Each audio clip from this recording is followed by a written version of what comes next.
ప్రపంచ రాజకీయాల్లో మరోసారి అమెరికా అధ్యక్షుడు ట్రంప్ చర్చనీయాంశంగా అయ్యారు. తన సొంత సోషల్ మీడియా ప్లాట్ఫామ్ ది ట్రూత్లో షేర్ చేసిన ఒకే ఒక్క స్క్రీన్ షాట్ ఇప్పుడు ప్రపంచ దేశాలన్నింటినీ ఉలిక్కిపడేలా చేసింది. ఆ ఫోటోలో వెనిజులా తాత్కాలిక అధ్యక్షుడిగా డొనాల్డ్ ట్రంప్ పేరు కనిపిస్తోంది.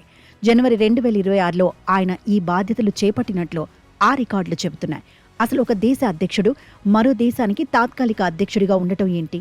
ఇది కేవలం సాంకేతిక పొరపాట, లేక వెనుజులాని పూర్తిగా అమెరికా తన గుప్పెట్లోకి తీసుకుందనే దానికి సంకేతమా అన్న చర్చ ఇప్పుడు అంతర్జాతీయ వేదికలపై హాట్ టాపిక్గా మారింది.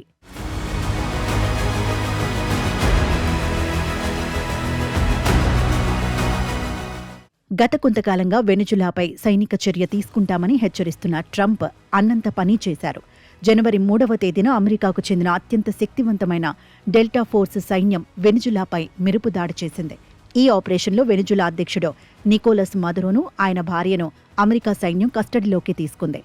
ఈ దాడులు సాధారణంగా జరగలేదు. అక్కడ పెద్ద ఎత్తున రక్తపాతం చోటు చేసుకుంది. అమెరికా జరిపిన కాల్పుల్లో 32 మంది క్యూబన్ సైనికులు, 23 మంది వెనుజులా సైనికులు ప్రాణాలు కోల్పారు.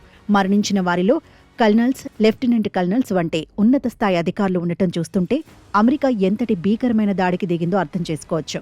ఈ దాడుల్లో మరణించిన వారిలో ఎక్కువ మంది మదురోకు రక్షణగా ఉన్న క్యూబన్ సైనికులే. దీంతో క్యూబా అధ్యక్షుడు మిగ్వెల్ డియాజ్ కనెల్ ఆగ్రహంతో ఊగిపారు. అమెరికా చర్యను అపహరణగా అభివర్ణిస్తూ తీవ్ర హెచ్చరికలు జారీ చేశారు. అయితే ట్రంప్ తనదైన శైలిలో క్యూబాకు స్ట్రాంగ్ కౌంటర్ ఇచ్చారు. వెనుజులా చమురు నిధులపైనే క్యూబా బతుకుతోందని, ఇకపై ఒక్క చుక్క చమురు కూడా వెనుజులా నుంచి క్యూబాకు వెళ్లదని ట్రంప్ స్పష్టం చేశారు.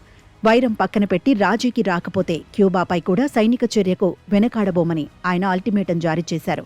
వెనుజులాలోని అపారమైన చమురు నిల్వలను తన అదుపులోకి తీసుకోవడం ద్వారా అమెరికా తన శక్తిని ప్రపంచానికి చాటాలని చూస్తోంది.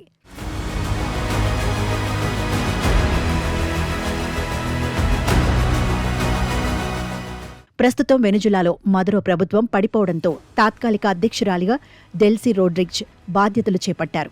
ఆమెకు అమెరికా మద్దతు ఇస్తున్నట్లు కనిపిస్తున్నా ట్రంప్ పేరు అధ్యక్షుడిగా ప్రకటించుకోవడం వెనుక పెద్ద వ్యూహమే ఉందని విశ్లేషకులు భావిస్తున్నారు.